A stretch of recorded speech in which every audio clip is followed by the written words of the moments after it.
आज आपको बहुत सारी चीज़ें हम बताएंगे मैम कि किस प्रकार से इसकी सॉइल बनती है। कोई इसमें जैसे आप गमले में मिट्टी भरते हैं उस प्रकार से आप इसमें मिट्टी आसानी से डाल सकते हैं। कहीं कोई चैलेंज नहीं है, किसी प्रकार की कोई दुविधा नहीं है। तो कोई ज़रूरी नहीं है कि आप एक तरह का लगाएं, क्योंकि लगभग सारे न्यूट्रिएंट्स आपको सेम ही देने होते हैं। तो कोई इतनी ज़रूरत नहीं है। अगर आप एक जैसा लगाना चाहें तो लगा सकते हैं, अलग अलग प्लांट लगाना चाहें तो भी कोई फ़र्क नहीं पड़ता। सबकी अपनी अलग स्पेस है, सारे अपने अपने स्पेस में ग्रो करेंगे। जितनी आसानी से मिट्टी इसके अंदर हमने भरा है उतनी ही आसानी से आप निकाल भी सकते हैं। अगर आप मैनुअल भी करना चाहते हो तो भी आसान है। आप इसको ऐसे ठोकोगे टावर को और खुरपी की सहायता से मिट्टी को ढीला करके उल्टा करके हल्का हल्का टैप करोगे तो ये मिट्टी निकल जाती है, इजीली निकल, क्योंकि आप देखेंगे ये बहुत पोरस है। अब यहाँ से जैसे मिट्टी हल्की देखिए ऐसे ऐसे निकाल ली हमने खुरपी की सहायता से, किसी भी जगह से ऐसे मिट्टी निकाली, यहाँ पे पुनः खाद मिलाई और पुनः भर दिया। एक रास्ता रिचार्ज करने का ये है। कम स्पेस और कम समय में बहुत ज्यादा अगर आप सब्जियां लेना चाहते हैं तो पीवीसी पाइप से अच्छा जुगाड़ हो ही नहीं सकता। बहुत बार हम अपने चैनल पर आपको दिखा भी चुके हैं कि कैसे दिल्ली के मिथिलेश जी पीवीसी पाइप के अंदर ही 5 गुना ज्यादा सब्जियों की पैदावार ले रहे हैं। लेकिन आपके जहन में बार बार ये सवाल आता है कि आखिर किस तरीके से इस पीवीसी पाइप के अंदर मिट्टी को भरा जाता है और आखिर क्या ऐसा मिट्टी में किया जाता है जिसकी वजह से क्रीपर तक इसके अंदर लगाई जा रही है और सब्जियां भरपूर ली जा रही हैं। तो आज ये सभी सवालों के जवाब लेकर हम आपके पास आ गए हैं और मिथिलेश जी से पूरी प्रक्रिया जानने वाले हैं कि आखिर पीवीसी पाइप के लिए मिट्टी कैसे तैयार की जाती है, कैसे इसके अंदर पौधे लगाए जाते हैं और कैसे इतनी अच्छी फ्रूटिंग इन पर होती है। इससे पहले यदि अभी तक आपने अपने YouTube चैनल यूनिक फार्मिंग को सब्सक्राइब नहीं किया है तो अभी सब्सक्राइब करें, साथ ही बेल आइकन भी दबाएं ताकि आगे आने वाली वीडियोस की नोटिफिकेशन आपको मिलती रहे। नमस्कार सर। बहुत बहुत धन्यवाद। वैसे तो आप बागवानी के क्षेत्र में किसी परिचय के मोहताज नहीं है, क्योंकि एक क्रांति लाने का काम किया है आपने पीवीसी पाइप में सब्जियां उगाकर और जितनी ज़बरदस्त 5 गुना तक फ्रूटिंग लाकर।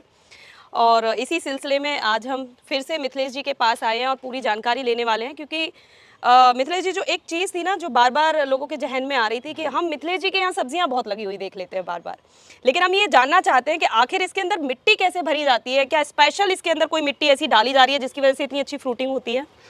सबसे पहले अंजू जी आपका बहुत बहुत धन्यवाद, यूनिक फार्मिंग की टीम को बहुत बहुत धन्यवाद। और इससे पहले कि मैं कहूँ कि किसान बहुत मेहनत करते हैं, मैं कह रहा हूँ कि क्रांति लाने का काम आप लोग कर रहे हो इतनी गर्मी में जो है। तो सबसे पहले धन्यवाद, आपके दर्शकों का धन्यवाद। अगर आप प्री बायस्ड होते हैं, गार्डनिंग माइंडसेट का गेम ज़्यादा है, मिट्टी खाद बीज ये तो जो है वो है ही, बिल्कुल सही। लेकिन माइंडसेट का गेम ये है कि आप ये मान लेते हो कि होगा तो होगा। अगर एक बार नहीं हुआ, दूसरी बार हो गया, तीसरी बार हो गया तो गेम चलती है। तो सभी मैं मित्रों को बताना चाहूँगा कि जो भी गार्डनिंग करते हैं, खासकर वेजिटेबल गार्डनिंग, आप सोचते क्या हो इस बात का ज़्यादा फर्क है। और मैं कहूँगा कि 70 से 80% इस चीज़ का रोल है अंजू जी। अगर आप सोचते हो कि होगा तो होगा। तो दोस्तों ये पीवीसी पाइप तैयार किस तरीके से होता है इसकी फुल डिटेल वीडियो हम आपको पहले दिखा चुके हैं, जिसमें मिथिलेश जी ने बड़ी बारीकी के साथ हमें समझाया। अब हम उनसे जानेंगे कि किस तरीके से इसे मिट्टी से भरा जा सकता है। अभी तो ये देखिए बड़े लेवल पे काम हो रहा है अंजू जी, तो अभी सारा का सारा प्रोसेस जो है शुरू हुआ है। बट बहुत सिंपल है। 40% गोबर की खाद, 40% मिट्टी, 10% आप राइस हस्क डाल लीजिए और उसके बाद 10% आप डाल लीजिए नीम खली। ठीक है, बेस ये है। बाकी आप उसमें देखिए सरसों खली भी डाल लीजिए, एप्सम साल्ट भी डाल लीजिए, उसमें कोई समस्या नहीं है। और मुझे ऐसा लग रहा है कि ये बिल्कुल जो सामान्य गमले जो तैयार किए जाते हैं ये वही कॉम्बिनेशन है। सेम कॉम्बिनेशन है। हम देखिए कॉम्प्लिकेटेड बहुत बना सकते हैं फैंसी वर्ड्स का यूज करके, उसमें कहीं कोई समस्या नहीं है। लेकिन हम अगर इसको कठिन बनाएंगे गार्डनिंग को तो गार्डनिंग करना टफ हो जाएगा। नहीं, बिल्कुल इजी, बेहद इजी है, बेहद इजी है। आप देख रही हैं, आपकी आंखों के सामने है। प्योर गोबर की खाद है, ये प्योर गोबर की खाद है, बिल्कुल सही, सड़ी हुई। ये प्योर मिट्टी है, कहीं इसमें कोई छुपी हुई चीज नहीं। और ऐसा नहीं है कि मैं छुपा के कोई सैंपल साइज छोटा रख रहा हूँ। आप देखिए कि ये करीब 50 कट्टे के आसपास मिट्टी और ये चीजें हैं। तो बेसिक ये सारी चीजें ओपन है, कहीं कोई समस्या नहीं। नीम खली हम लोग थोड़ा डाल लेते हैं कि चीजें हो, और यही भर के इसमें भर दिया जाएगा। ठीक है। और यकीन मानिए 40-45 दिन तक इसको फिर किसी अन्य खाद की जरूरत नहीं है। ठीक है, कोई आवश्यकता नहीं है। तो अभी मिलाया जाएगा और मिला के आपके सामने इसको भरते हैं। देखिए ये मिट्टी तैयार हो गई है और इस मिट्टी को इसमें सिंपल उठा के भर देना है। इसमें कहीं कोई समस्या नहीं है। ऐसे आप किसी उसमें लगा लें और ये सिंपल सा मिट्टी आप भर दें। ठीक है। देखिए कई सारे लोगों का ये सवाल होता है कि जो साइड से होस है मिट्टी निकल रही है, तो बिल्कुल नहीं निकल रही है, कहीं कोई समस्या नहीं। देखिए आंखों के सामने है ये, यहाँ पे एक शेप टाइप का बन गया है, तो मिट्टी इजीली यहाँ पे रुक जाती है, कहीं कोई दिक्कत वाली चीज नहीं है। पिछली वीडियो अगर यूनिक फार्मिंग की आप देखेंगे जहाँ पे ये पाइप किस प्रकार से हम लोग तैयार करते हैं प्लांटर के रूप में, तो आपको आसानी से दिख जाएगा कि कैसे ये चीज़ बनती है और किस प्रकार से आप इसको मोल्ड करें। तो आप उस वीडियो को भी देखें एक बार, तो वहाँ से आप इस पाइप को बनाने की शुरुआत कर सकते हैं। ईजी है, कहीं कोई बहुत ज़्यादा इसमें समस्या नहीं है। देखिए इसके अलावा मिट्टी भरने के बाद ये एक पतला CPVC पाइप है जिसमें होल्स हुए हैं। अगर आप यहाँ बारीकी देखेंगे, इसकी भी डिटेल पीछे दी गई है, इसमें भी एंड कैप लगा है। तो इसको आप पाइप के भीतर आप पाइप कर लीजिए। और इसका लाभ ये होता है कि जब आप वाटरिंग करते हैं तो वाटरिंग इन साइड में, अंदर की साइड में इजी हो जाए, बाहर से भी आप पानी दे दो। तो ये इसका पूरा का पूरा मेथड है, कहीं कोई रॉकेट साइंस नहीं, सिंपल सी चीज़ है। गार्डनिंग आप यहाँ से स्टार्ट कर सकते हैं। देखिए यहाँ पे मिट्टी भरी, मिट्टी भरने के बाद धीरे से एक साइड में हमने इसको प्रेस करके दबा दिया और यहाँ से ये पाइप आसानी से चला गया। तो ये वाटरिंग के लिए ज़्यादा है इजी, कि अगर बाहर से आप कहीं घर से बाहर जा रहे हो, अगर आप 3 दिन के लिए 4 दिन के लिए, तो बाहर का पानी थोड़ा जल्दी सूख जाता है, तो आप इसमें पानी डाल दीजिए, अंदर से पूरी मिट्टी गीली हो जाएगी। तो मिथिलेश जी, ये तो बहुत ही आसान तरीके से आपने अपने PVC पाइप के अंदर ये भर दिया है पूरा मिट्टी को अच्छे से, और ये वाटरिंग का जो आपने सिस्टम लगाया ये भी बेहतरीन है।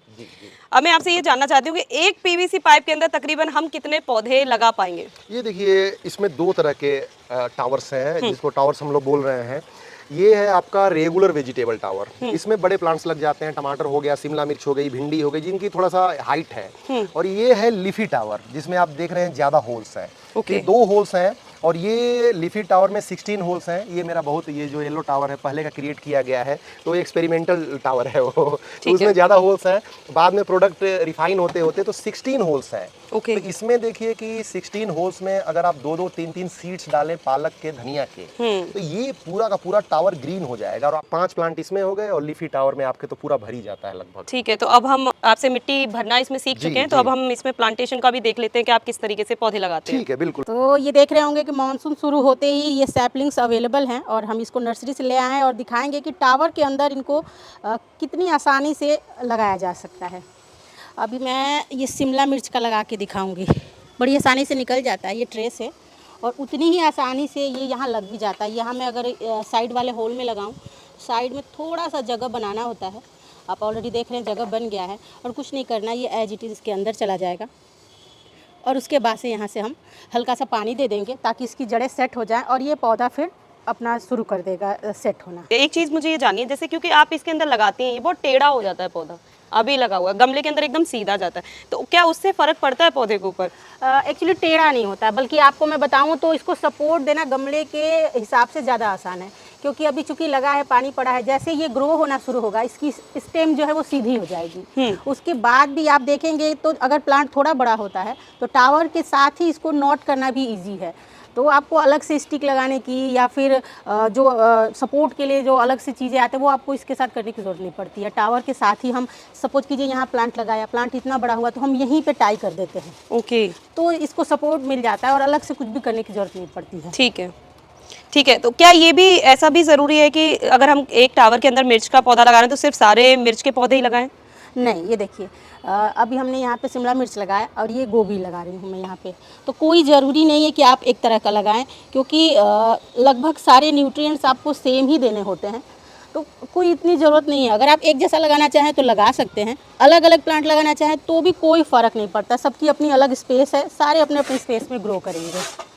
अब ये देखिए मैंने 2 तरीके के प्लांट लगा दिए, ऊपर में आप चाहें तो अलग प्लांट लगाएंगे। यहाँ पे आप मैं देखे बैंगन लगा रही हूँ, तो कोई फ़र्क नहीं पड़ता। आप हमारे पिछले वीडियो में भी देखे होंगे कि एक ही टावर के अंदर हम किस तरीके से अलग अलग प्लांट लगाए हैं और सारे ही अच्छा प्रोडक्शन दे रहे हैं, तो इससे कोई बहुत फ़र्क नहीं पड़ता है। क्योंकि हमने यहाँ पर PVC पाइप के अंदर मिट्टी भरना सीख लिया है, पौधे लगाना सीख लिया है, तो अब एक जो बात बाद में आती है वो ये आती है कि हम किस तरीके से इन्हें पोषित करते रहें समय समय पर। तो आप न्यूट्रिशन के लिए क्या इसमें ऐसा डालती है, मतलब खाद के तौर पर? देखिएंगे आप, जब हम मिट्टी बना रहे हैं, मिट्टी में ही इतना हम अच्छी मिट्टी बनाते हैं कि प्लांट को शुरू से ही अच्छा मिले, पोषण मिले। आप देखेंगे वर्मी कंपोस्ट, नीम खली, इवन हम आयरन डस्ट, कैल्शियम पाउडर, ये सारी चीज़ें पहले से ही मिट्टी को रिच बनाकर डालते हैं। उसके बाद भी जैसे जैसे प्लांट लगने के बाद अलग अलग स्टेज आते हैं, और वेजिटेबल्स को तो यह है कि 20 से 25 दिन में उनको चाहिए होता है एक डोज, तो वहाँ पे हम वर्मी कंपोस्ट का लिक्विड फॉर्म बना लेते हैं, कभी काउ डंग का लिक्विड फॉर्म बना लेते हैं, सीवीड डाल देते हैं। तो इस तरीके से एक सही समय पे फ्लावरिंग का टाइम आ रहा है, जस्ट उससे पहले कर दिया, फ्रूटिंग बनने शुरू हो रहे हैं वहाँ पे कर दिया। तो 20-25 दिन का एक एवरेज मान के चलिए, इतने दिनों पे देना ही देना पड़ता है। अगर आप लगातार दे रहे हैं तो कोई भी प्रकार की सब्जी हो, चाहे जड़ वाली सब्जी हो, बेल वाली सब्जी हो, सब में प्रोडक्शन आएगा। यहाँ एक शानदार चीज हमने देख ली है कि बिल्कुल 6 इंच के बराबर का इसका साइज होगा, आई थिंक चौड़ाई होगी, और उसके अंदर 5 पौधे हमने यहाँ लगा दिए हैं। बहुत ही ज़्यादा स्पेस हमने बचा लिया अपनी गार्डनिंग में। अब क्योंकि यहाँ पर एक ये टावर तैयार हो गया है सब्जी का, तो मैं ये जानना चाहती हूँ मैम कि इसको हम किस तरीके से सेट कर सकते हैं अपनी छत पर, ताकि कोई भी आंधी या कोई भी और दिक्कत आने पर ये गिरे नहीं, क्योंकि इसकी हाइट ज़्यादा है गमले की अपेक्षा। जी, तो देखेंगे कि ये जितना आसानी से लग गया, इसको मूव करना भी उतना ही आसान है। हालांकि ये टावर खुद से भी खड़ा हो सकता है, लेकिन चूंकि ओपन एरिया में रखना है तो इसको सेफ कर देना ज़्यादा ठीक रहता है। तो आप देखेंगे वॉल में हमने यहाँ पे बना रखा है, ऑलरेडी ड्रिल करके रखा है कि यहाँ वॉल के पास लाकर और ड्रिल करके ऑलरेडी हमने 2 कील लगाए हुए हैं। ये पतले वाले वायर को कुछ नहीं करना, इसमें ले जाकर और टाई कर देना है। ये इस कील में इसको टाई कर देंगे ऐसे, तो ये पूरी तरीके से सेफ हो गया। अब आंधी तूफान कुछ भी आए, धक्का भी लग जाए तो ये टावर गिरना नहीं है। तो बिल्कुल कम एफर्ट में ये बिल्कुल सुरक्षित हो गया। ठीक है, ठीक है, ये बहुत ही आसान आपने चीज़ बता दी, क्योंकि ज़्यादातर लोगों के साथ ये होता है कि आंधी के दौरान उनके गमले टूट जाते हैं, बहुत ज़्यादा नुकसान हो जाता है। यहाँ पर ऐसे नुकसान होने के कोई चांसेस नहीं है। अब मैम, क्योंकि बात इसकी शुरुआत हुई थी कि हमने इसके अंदर मिट्टी भरी, बहुत आसान प्रक्रिया थी, हमने इससे फसल ले ली, अच्छी खासी सब्जियां हमने इससे ली हैं, तो सबसे पहली चीज़ तो ये है कि कितना समय तक ये हमें एक ही बार में तैयार की गई मिट्टी सब्जियां भरपूर दे सकती है, ये बताइए। जैसे आपने मिट्टी बनाई, अच्छी मिट्टी बनाई है, आपने फंगस के लिए भी नीम खली वगैरह का इस्तेमाल किया है, तो ये मिट्टी चल सकती है। आप जब तक चलाओ, अच्छा न्यूट्रिएंट्स डालो, 1 साल 2 साल। बट अगर आप 6 मंथ के बाद, 8 मंथ के बाद, एक सीजन जब पूरी तरीके से ओवर होता है, तो मिट्टी को निकाल कर अगर आप धूप दिखा देते हो तो आपकी मिट्टी और अच्छी बन जाती है। तो इस तरीके से मैं कहूँगी कि एक सीज़न जब भी ख़त्म हो वेजिटेबल का, तो एक बार आप इस मिट्टी को बाहर निकालिए, रिचार्ज कीजिए, फिर इसमें ठोस खाद मिलाइए, वर्मी कंपोस्ट, नीम खली वगैरह अच्छे से मिला के इसको फील करके और प्लांट लगा दीजिए, तो आपको ज़्यादा प्रोडक्शन मिलेगा। आपके प्लांट भी अच्छे से ग्रो करेंगे और फंगस का भी अटैक कम आएगा। ठीक है, आपने ये बता दिया है कि हमें एक सीज़न पूरा होने के बाद तकरीबन 6 महीने बाद या साल भर में आप जब भी इसे बदल रहे हैं, क्योंकि हमने मिट्टी भरते हुए इसके अंदर देखी थी, आसान प्रक्रिया थी। जब आप कह रहे हैं कि बदल सकते हैं, एक बार बाहर निकालेंगे, हम रिचार्ज करेंगे तो निकालना पड़ेगा, तो हम मिट्टी इसके अंदर से कैसे निकालेंगे? आप देखेंगे कि जितनी आसानी से मिट्टी इसके अंदर हमने भरा है, उतनी ही आसानी से आप निकाल भी सकते हो। अगर आप मैनुअल भी करना चाहते हो तो भी आसान है। आप इसको ऐसे ठोकोगे टावर को और खुरपी की सहायता से मिट्टी को ढीला करके उल्टा करके हल्का हल्का टैप करोगे तो ये मिट्टी निकल जाती है, इजीली निकल, क्योंकि आप देखेंगे ये बहुत पोरस है। मिट्टी इतनी पोरस है कि वो इजीली निकल जाती है इसके अंदर से, और कोई दिक्कत नहीं है। अगर आपने कम टावर लगाए हैं, 5-10 टावर लगाए हैं, तो आप मैनुअली कर लोगे, बट हमारे पास 50 के आसपास टावर हैं, तो इसके लिए हम मशीन का इस्तेमाल करते हैं। थोड़ा सा जल्दी हो जाता है और मेहनत भी कम लगती है। और आगे आपको मिथिलेश जी और टीम के साथ दिखाएंगे कि किस तरीके से इससे इजीली मिट्टी हम बाहर निकाल लेते हैं, बिल्कुल कम एफर्ट में। तो ठीक है मिथिलेश जी, इसके अंदर हमने पूरी जानकारी विंध्या जी ने हमें बड़े अच्छे से दी है कि कैसे हम पौधा लगा सकते हैं, कैसे हम इसको न्यूट्रिशन दे सकते हैं। अब बारी आपकी आने वाली है फिर से कि इसके अंदर से अगर हमें मिट्टी निकालनी हो तो वो हम किस तरीके से करें। वैसे मैं आपको एक क्लियरिफाई कर दूं कि अगर इस में आप प्रॉपर न्यूट्रिशन देते रहते हैं तो 2-3 मेथड है। अब देखिए, अब यहाँ पे हट गया तो यहाँ से थोड़ी सी मिट्टी हमने निकाली, जिस प्रक्रिया को आसान हम बनाते हैं, इतनी मिट्टी हमने निकाल ली, इतनी ही मिट्टी में वर्मी कंपोस्ट मिलाया और फिर से वो रिचार्ज हो गया। अब यहाँ से जैसे मिट्टी हल्की देखिए ऐसे ऐसे निकाल ली हमने खुरपी की सहायता से, किसी भी जगह से ऐसे मिट्टी निकाली, यहाँ पे पुनः खाद मिलाई और पुनः भर दिया। तो एक रास्ता रिचार्ज करने का ये है। दूसरा रिचार्ज ये है कि जैसे कि 2 सीजन हो गए, 3 सीजन हो गए और इसमें आप लिक्विड फर्टिलाइजर देंगे तो फर्टिलाइजर की पूर्ति हो जाएगी ऑटोमेटिकली, क्योंकि गोबर ही है वो लिक्विड फॉर्म में है। तो अगर लिक्विड आप इसमें भर रहे हैं तो मिट्टी रिचार्ज हो गई ऑब्वियसली। लेकिन मैं रिकमेंड करता हूँ कि साल भर में 1.5 साल में आप मिट्टी निकलवाएं, अदरवाइज़ कोई आवश्यकता नहीं है। लेकिन फिर भी अगर आप चाहते हैं तो कोई बुराई नहीं है, आप निकालिए, आप उसको 6 महीने में भी निकालिए। तो निकालने के लिए जो प्रोसीजर है, एक तो खुरपी की सहायता से आपने पौधे सूख गए, हल्का सा मिट्टी ढीला किया, सूखी हुई उल्टा किया, निकाल लिया उसको, कोई दिक्कत नहीं है। हम पहले ये प्रोसेस अपनाते थे। आपके पास भी बहुत ज़्यादा टावर्स हैं, 250-300 आपने प्लांट्स लगा रखे हैं, 50-100 टावर्स लगा रखे हैं, तो एक एक करेंगे तो उसमें मैन पावर जाती है, कुछ कुछ पाइप टूट भी जाते हैं, ये भी क्योंकि पटक रहे हैं, थोड़ा सा टेढ़ा एंगल हुआ तो ज़बरदस्ती वो टूट गए। लेकिन इसकी सहायता से देखिए, अर्थ आगर मशीन है, ये आपको मार्केट में मिल जाएगी। और अगर आपने 50-100 टावर लिए हैं, सेल्फ गार्डनिंग करते हैं तो आप ज़रूर लाइए। इसके साथ ये बीट आती है 2 इंच की, 3 इंच की, 4 इंच की। तो ये 2 इंच की बिट इजीली होती है। इस बिट को हम कनेक्ट करते हैं। कनेक्ट करने के बाद इसको लॉक किया। थोड़ा सा मैं इसमें एक डिस्क्लेमर दे दूं कि ये मैकेनिकल चीज़ है, तो आप अगर इसमें हैंडी हैं तभी इस्तेमाल करें, क्योंकि मशीनें हैं और थोड़ा रिस्क फैक्टर भी है। मैं बड़ा क्लियर बता रहा हूं, तो इसको गाइडलाइन देख लें और अगर आप कंफर्टेबल है तो ही करें, क्योंकि मशीनें हैं, ये स्पीड से चलती है, मोटर्स लगे हुए हैं। और ये टावर लिटाने के बाद बेहद सावधानी के साथ आपने बैलेंस बना के कोई दूसरी साइड से टावर पकड़ ले और यहाँ पे देखिए आसानी से बहुत हल्का हल्का प्रेस करके आप ये देखिए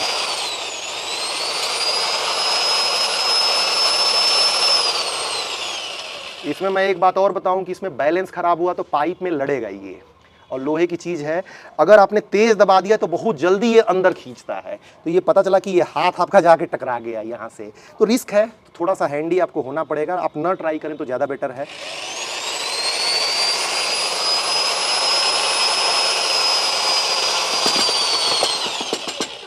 ठीक, ये आसानी से देखिए निकल गया। अब इसको टेढ़ा कर देंगे, मिट्टी आधी निकल गई और निकलने के बाद टेढ़ा करेंगे, ये सारी की सारी मिट्टी बाहर आ जाएगी। कहीं कोई किसी प्रकार की दिक्कत वाली गुंजाइश नहीं है और आसानी से न केवल पौधे लग सकते हैं, मिट्टी निकल सकती है, बल्कि रिचार्ज भी हो सकती है और सारा प्रोसेस ईजी है। अगर आपके अंदर जिद है तो आप निश्चित रूप से बड़े लेवल पे आप कर सकते हैं। और इसका सबसे बड़ा फ़ायदा ये है कि छत है, छत आदमी चाहता है कि थोड़ा वॉकिंग स्पेस रहे, थोड़ी गंदगी कम हो। तो गार्डनर्स, बहुत सारे गार्डनर मित्रों को मैंने ये भी देखा है कि ढेर सारा पौधा एक बार लगा लिए, ग्रो बैग, गमले, जगह भर गई। तो आप लॉन्ग टर्म प्लानिंग करें। जो मेरा सुझाव रहेगा कि 1 साल बाद आपके छत की, टेरेस की हालत क्या रहेगी, उसको आप किस प्रकार से मैनेज करोगे, चाहे वो गंदगी हो, चाहे वो प्लांट्स हो, ज़्यादा प्लांट्स बढ़ाने हो। तो इन सारे फैक्टर्स को आप ध्यान में रखेंगे तो मुझे लगता है कि लॉन्ग टर्म गार्डनिंग आप सस्टेन कर पाएंगे। तो दोस्तों, इस वीडियो के अंदर मिथिलेश जी और विंध्यवासिनी जी ने हमें बड़े ही आसानी से समझा दिया है कि एक टावर जो है पीवीसी पाइप का, वो हमें किस तरीके से तैयार करना है, जिसकी मदद से आप एक गमले की अपेक्षा 5 गुना ज़्यादा सब्जियां यहाँ से आप ले सकते हैं। ये बहुत ही आसान प्रक्रिया रही यहाँ पर इस वीडियो में हमने देखी, लेकिन उसके बावजूद अगर आपके जहन में कोई सवाल रह जाता है जो आप पूछना चाहते हैं, तो आप हमारे कमेंट बॉक्स में पूछ सकते हैं। और वीडियो पसंद आई है तो वीडियो को लाइक और शेयर करना ना भूलें। धन्यवाद।